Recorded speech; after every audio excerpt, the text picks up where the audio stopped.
Hi, everybody. I think I forgot to make um a little thing that goes across the bottom. Did I? I think I did.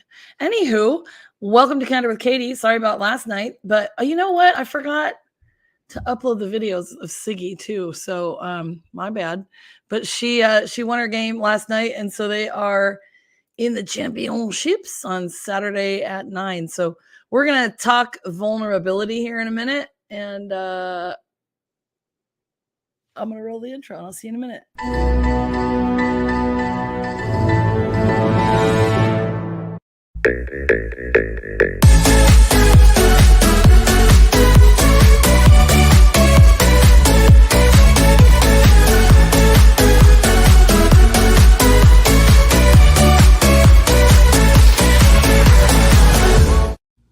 Boom! Let's do this.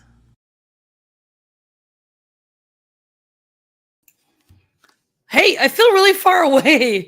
I think I set up my camera a little bit wrong today. That's fine. And tell me if I'm too loud, you guys. Hopefully I'm on here. I think I see people watching. So, as usual, I'm always, oh my God, I was looking at another podcast thing. Hello. How am I doing? Okay, yeah. Okay, so we're gonna talk vulnerability today, and I've got my iPad, my new iPad. I got one of these cool thingy bops in case I need to reference the articles, but really it's just a conversation with you guys because, okay, first I have to start with I had a Phoebe Buffet moment the other night after it was 1:15 in the morning. And these are supposed to last 10 years, by the way. And it goes off at 1:15 in the morning, and it's like beep, beep, beep, and it's so loud, and I don't know what to do, and I'm just like freaking out. And it was like it's like one of those ones that doesn't have a battery in it. It's supposed to last 10 years. So I'm like smashing it like Phoebe. I'm trying to figure it out. Then it says there's this tab thing, so I take a screwdriver and flick it, and it goes off because I literally was going to get in my car at 1:15 in the morning and drive through the neighborhood and drop it in the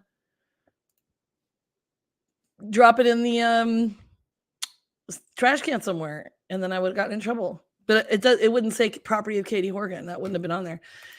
So Laura, hello Laura. Okay, so vulnerability. I took the information today from these websites, okay, and they pretty much go in order. So this is from regain.us, and then another one from verywellmind.com, and another one from one of my favorite things, and I subscribe to it, called The Medium. And it's not like Medium predicting your future and whatnot, but it's got all kinds of cool articles and stuff in there. And maybe I'll branch out and write some articles on there and do some stuff, because it's basically, just I don't know if people get paid for it, but I think anybody could submit articles. So that's kind of cool. Okay, so here I got to go with my glasses again. So what is vulnerability? It's basically being afraid of opening up, letting someone in, showing people who you really are. And believe it or not, I'm really vulnerable in a lot of ways. I mean, I know you believe that because I do this stuff, but I'm afraid to open up. I'm afraid too much. And in relationships, if I ever put myself out there to hang out with a fella, I don't. And part of that is fear. It's not. So I don't know if it's my vulnerability it's because I don't have fear of rejection, because I don't care. But I don't know if it's that, or if it's just not wanting to open up and give too much of myself, kind of thing. Do you guys feel like that? And like, where does it happen with you guys? Like, does it happen in relationships, friends, family, that kind of thing? So it can stem from childhood. These are the things. If you had negative romantic experiences, which I have had some, suffered violence or criticism, and this is in any way, okay? So if there's anything at any point where someone may make you feel kind of bad, then you have the potential to shut down and not want to admit your vulnerabilities. So Laura says, I am afraid too in relationships too. I get it. Yeah. So, in a way, I'm like, go ahead and talk about yourself, guy. I don't need to say anything. I'm good. So it's funny. Okay. So you may be afraid and have developed a self-defense mechanism, which I think sometimes is what it is for me, because it's like, well, if I don't tell you anything about myself, um, I don't have to be hurt in the long run. And not that I necessarily assume that I'm going to be hurt, but that's no way to live. That's no way to like go about your day and about your life, not putting yourself out there. Um, Sometimes, when people lose dogs, like I haven't had dogs for a long time now, probably 8 years or so. And I hate losing them for sure, but I know that's a part of life. The only reason why I don't have them is because I'm busy and I like having my freedom and I like being able to do what I want to do. So, and then I think, okay, so if I did, let's say it's a relationship with someone, do I have to give that up? No, I do not have to give up that stuff, and I can be vulnerable and stuff. So I'm going to talk about that in a little bit here too. So Laura says, mostly with romantic relationships, not in friendships, really. Yeah, honestly, sometimes it depends on the person, I think. And this may branch into something else where it's maybe a trust issue. Look, I burned myself when Siggy was here. So I had her from Friday to Monday, Friday night to Monday morning, and I was making broccoli. Like, seriously, how do you burn yourself boiling broccoli on the stove? All right. So Laura says, I think because I went on like websites, like relationship, like, oh, right, like relationship website, sorry. And some of the guys that I met were just dogs. Well, I've talked about this before, and I'll have to do a whole other thing about this. My trepidation with joining sites is that there's a lot of really aggressive guys on there. Not all of them, and I haven't put myself out there for a long time, so I don't know. But I'm not kind of willing to put myself in that position sometimes. You know what I mean? So, what does vulnerability look like? Okay, tendency to escalate emotionally, and I'm going to explain that here. I'm going to pull up this article because it makes a lot of sense. Okay, when you have a fear of vulnerability, so it's a tendency to drift when people connect and then they just disappear. And I'm afraid that I'm a person that does this to people, and lashing out or shutting down. So as far as what it looks like, tendency to escalate is people who fear vulnerability may have learned that. Okay, sorry. I'm going to pull my iPad up here and then I'll get to that question or comment. People who fear vulnerability may have learned that when things start to get tense, it's better for them to get extremely upset before the other person does. This leads them to escalate emotionally much faster than seemingly necessary. So that kind of makes sense, right? And so tendency to drift is like, okay, so if you've ever had a coworker or a friend that you seem to click with, and you have really good times, and then suddenly the conversations seem to decrease, and eventually you realize you haven't talked to this person in a while, and people get busy. But for people who fear intimacy, this is a common strategy. And I tend to do this, and I'm not doing it to hurt people, but then I'm thinking, as I'm thinking about this vulnerability thing, am I doing this because I'm afraid to get too close? Oh no, because sometimes it's really good friends. But I have to start writing things down. I have to start stapling them to my forehead, because I literally will have someone reach out about listing a house or buying a house or something, and I meet them and then I don't follow up. And I'm not uninterested. Disinterested is a different thing. I'll talk about this later. I'm not uninterested. I'm not uncaring. It's just ADD brain. Okay. So then as I read this, I was like, whoa, this is kind of hitting home a little bit. So hopefully, I don't know how many comments I have, but just give me a second on that. And then the lashing out is, shutting down is small problems are, stories, romantic partners who suddenly shut down or turn cold or even angry. And so small problems are suddenly big issues, and the ability to compromise has just basically evaporated. And people who fear vulnerability will have this kind of behavior or thought. Okay. So that's not kind of interesting. Okay, I got some comments. Oh, Rick, hi. Honestly, communication is key in relationships. If you have a fear of being hurt, so you appear less vulnerable, is an even more of a reason to sit down with your spouse and explain your fears so they can understand and help you find a healthy coping method. And that is so important, Rick. And I'm going to talk about that later, because you have to be able to open up and be able to trust that other person, because if they don't know what you're going through, how are they even going to know or help or whatever? So super good comment there. Okay, Brian says, had too many relationships where I was lied to, taken advantage of, blah blah blah. Tired of the games and such. I don't think I'm afraid of relationships. I'm more fed up with the games. Yeah, and that could be me in a sense too, you know. So Laura says, Brian, same.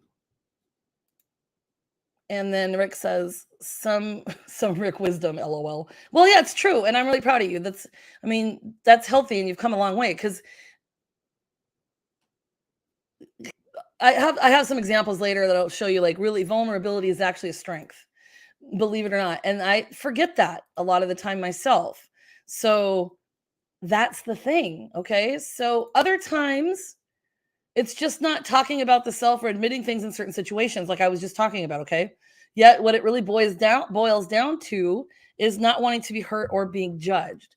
And okay, maybe this isn't true for everybody. Maybe this isn't the end all be all. So when I'm talking about these things, maybe it resonates with you and maybe it doesn't. I'm going to open this next article because I'm going to get to that point too. Um, but it's something to look at yourself about. Okay, so if you think about this, how should you be open with others? How can you be open with others? You can do things like small behavior changes, and consistent work with others can help you overcome this limitation. Okay, so you know what I'll talk about that in a minute. I think it's still that other article. I'm sorry. um I just got to look at this really quick because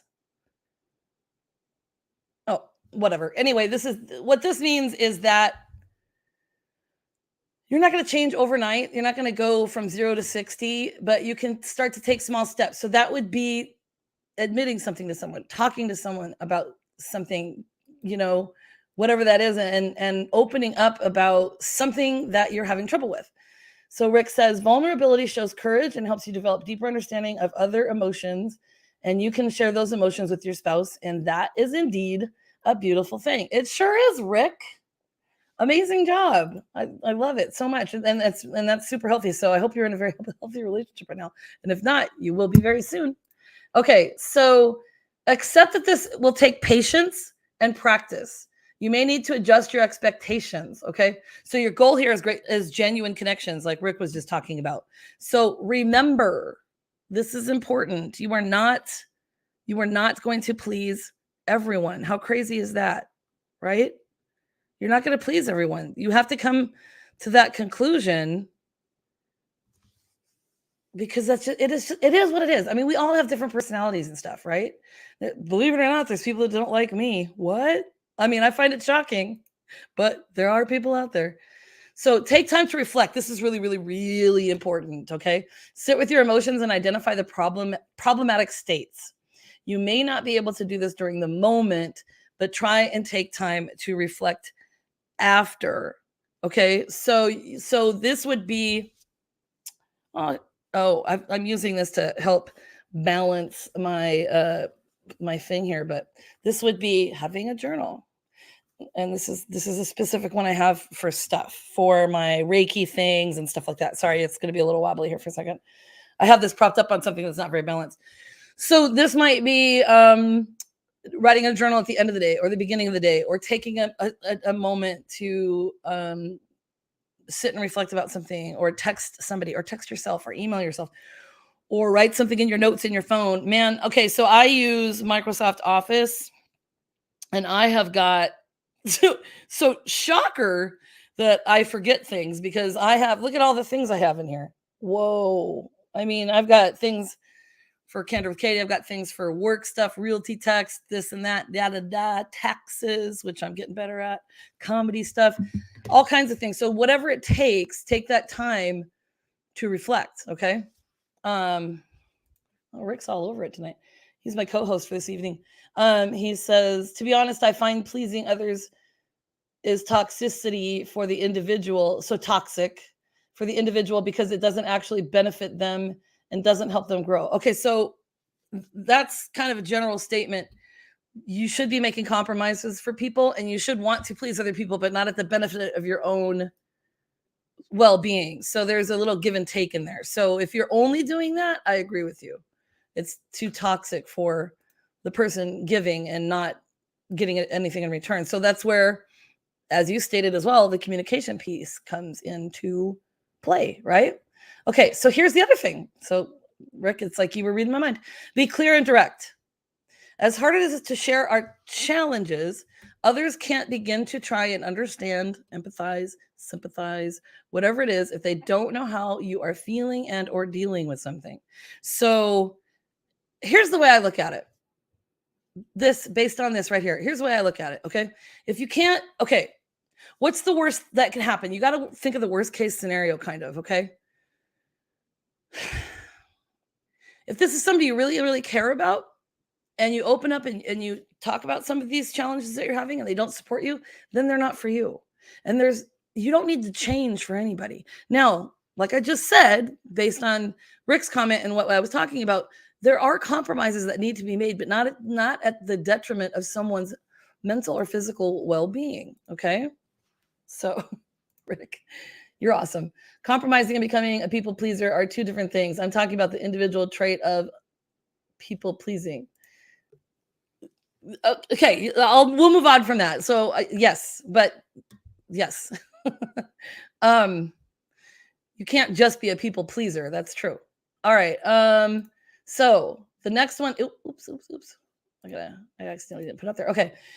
Be clear and direct, and then many equate vulnerability with being weak. That's the disadvantage. Okay, this is not true. We need to remind ourselves that vulnerable people are courageous and strong and lead others to have strength too. And that's pretty great. So here's the cool thing about that. Okay. Laura says, I get it. Yeah, exactly. You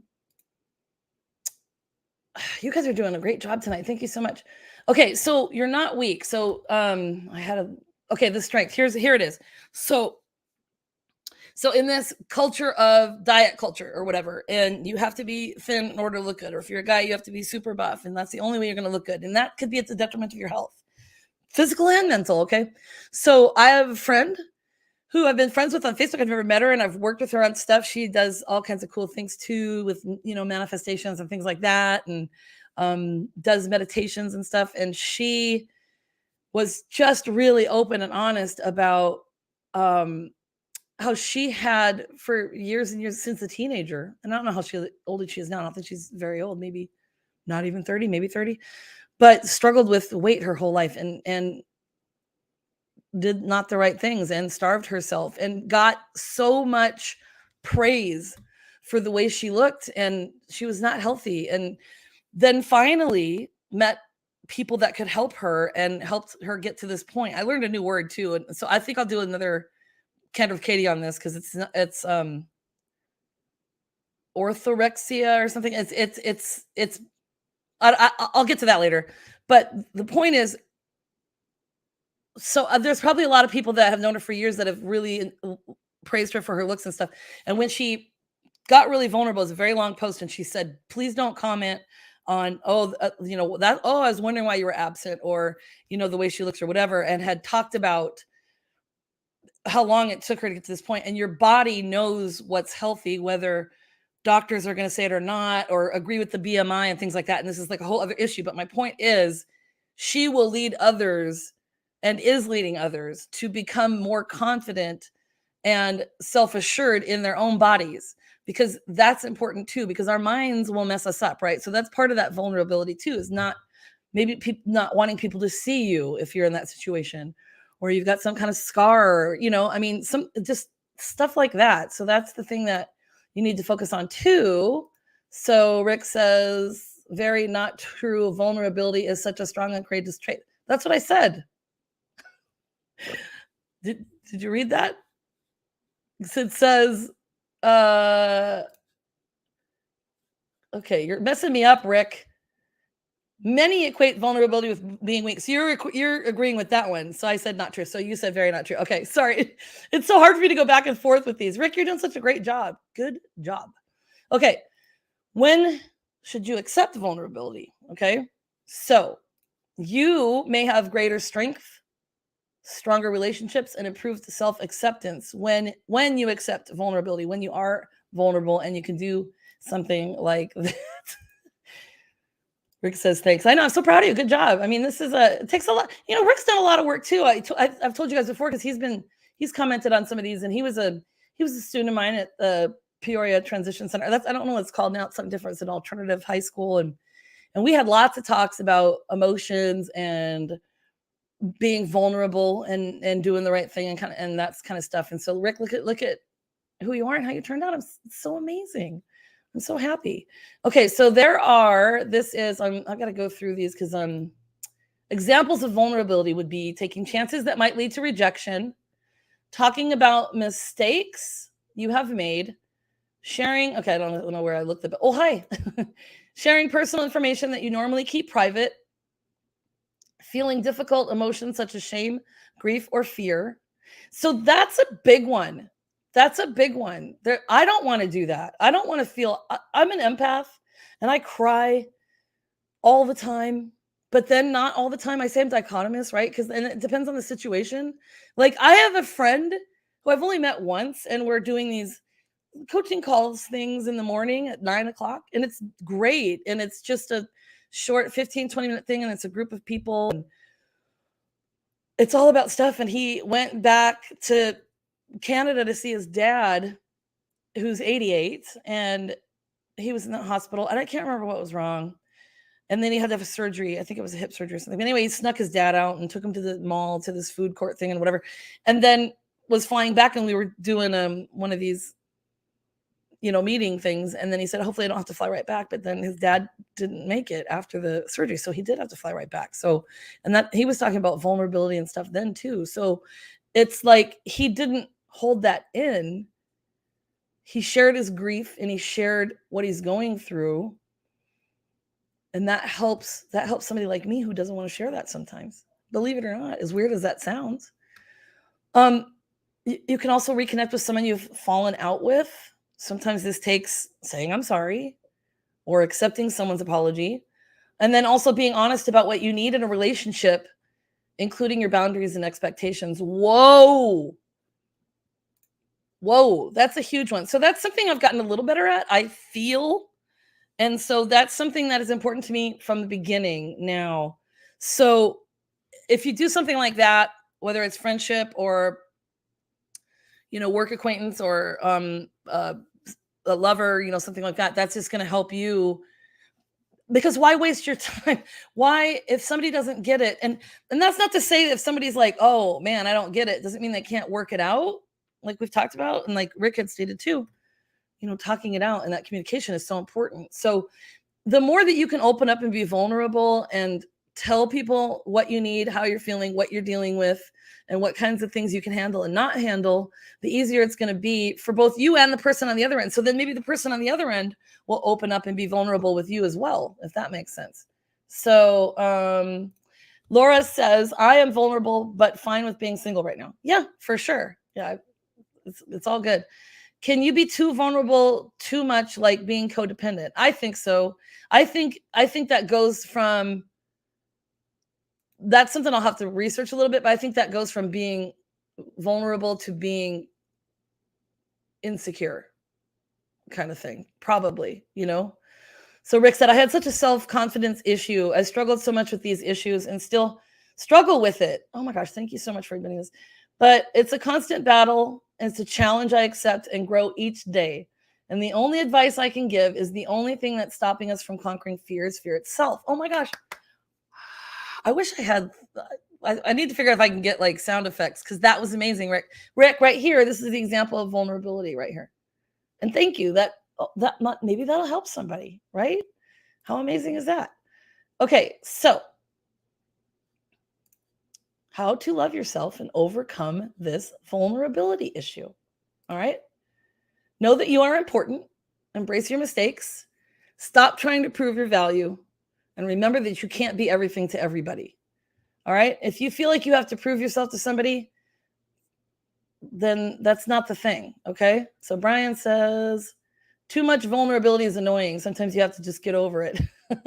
Yeah, well, there's a fine line with everything, right? But I feel like as far as I'm concerned, like I said, I'm dichotomous. It depends on what it is, but I feel like there's not enough people that are vulnerable enough. I think as far as like the honesty and communication goes, maybe. Okay.